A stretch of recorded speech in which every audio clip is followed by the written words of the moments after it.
Alors,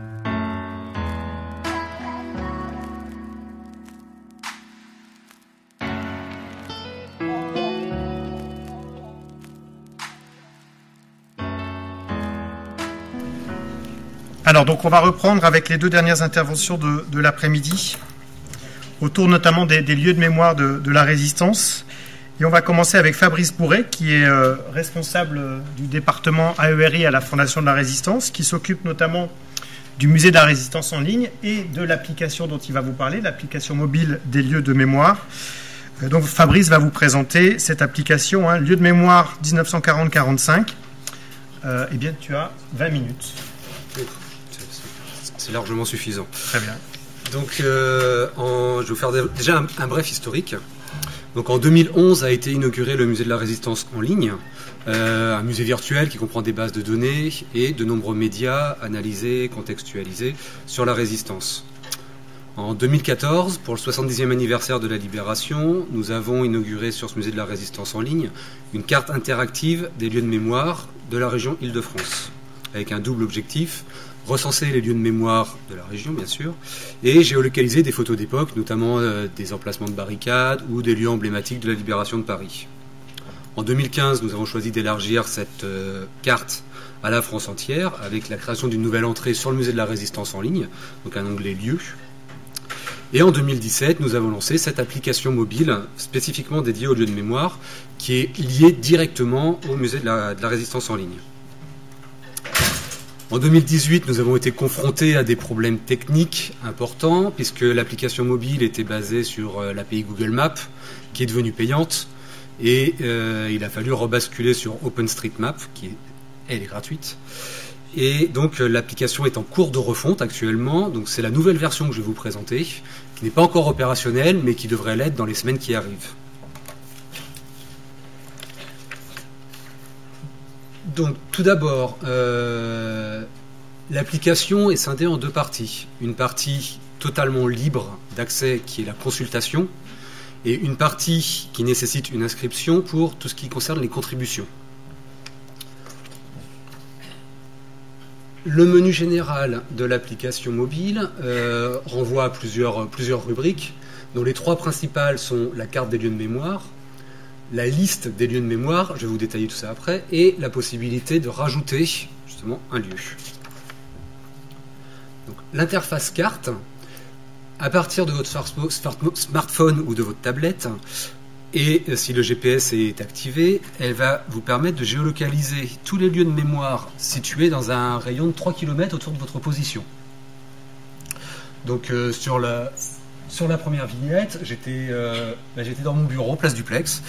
Donc là, vous voyez tous les lieux de mémoire donc, autour de la place du Plex. Mais vous avez également la possibilité, en vous déplaçant sur la carte, de localiser des lieux de mémoire situés ailleurs. Je vous ai mis des exemples, autour de Chartres, autour de Strasbourg. Donc ça, c'est simplement par un simple glissement sur la carte. L'interface de la carte donc, est composée là aussi de plusieurs parties. Un accès donc, à votre compte personnel.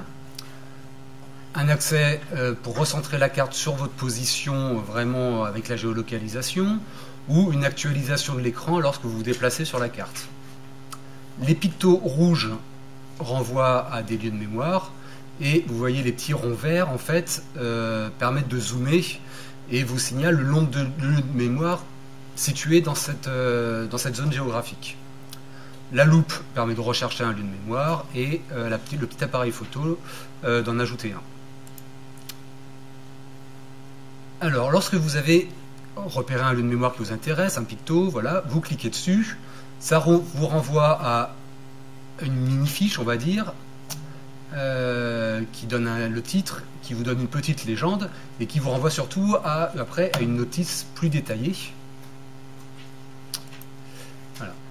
Cette notice détaillée, en fait, c'est celle que vous retrouvez également sur le musée de la Résistance en ligne, donc pour vous montrer que tout est lié.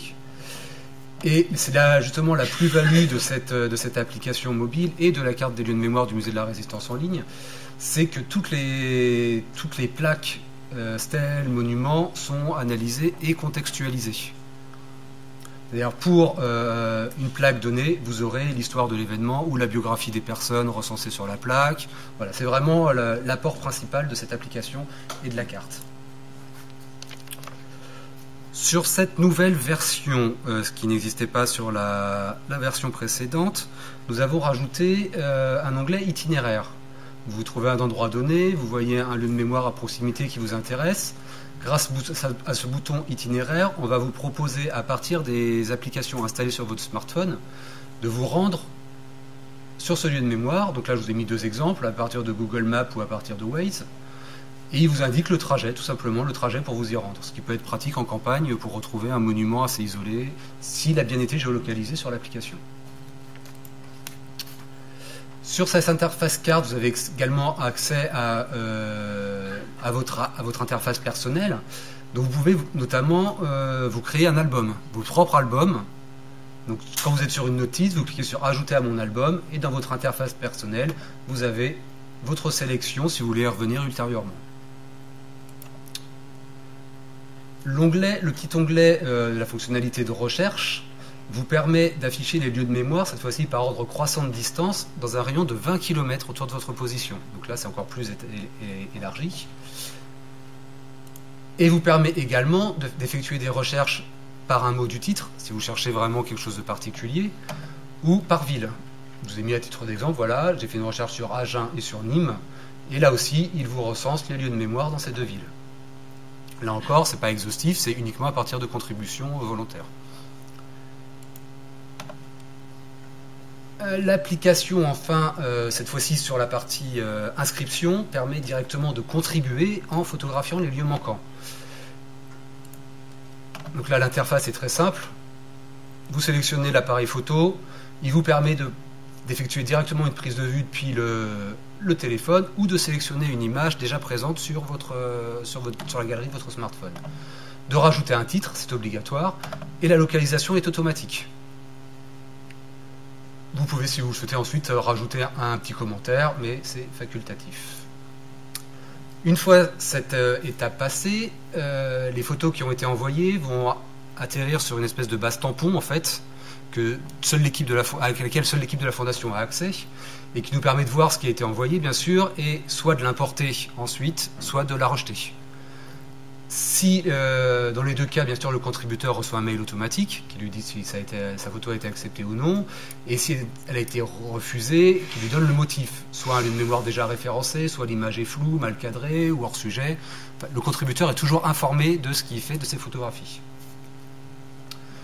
Et donc, si l'import a été accepté, c'est rebasculé sur la console d'administration, cette fois-ci du Musée de la Résistance en ligne, où là, nous intervenons en faisant des recherches complémentaires pour justement rédiger la contextualisation du lieu de mémoire. Et une fois que cette contextualisation est faite, nous validons l'ensemble, et c'est rebasculé à la fois sur l'application mobile et sur la base lieu du Musée de la Résistance en ligne. Le compte utilisateur, donc je vous ai montré la partie album photo, donc, qui vous permet de constituer votre propre album. Et dans la rubrique Mes lieux ajoutés, vous pouvez avoir un état de tout ce que vous avez envoyé, ce qui est en attente, ce qui a été importé effectivement, ce qui a été rejeté, avec à chaque fois le motif.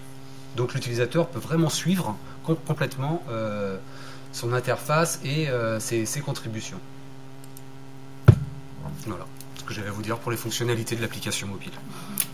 Merci beaucoup.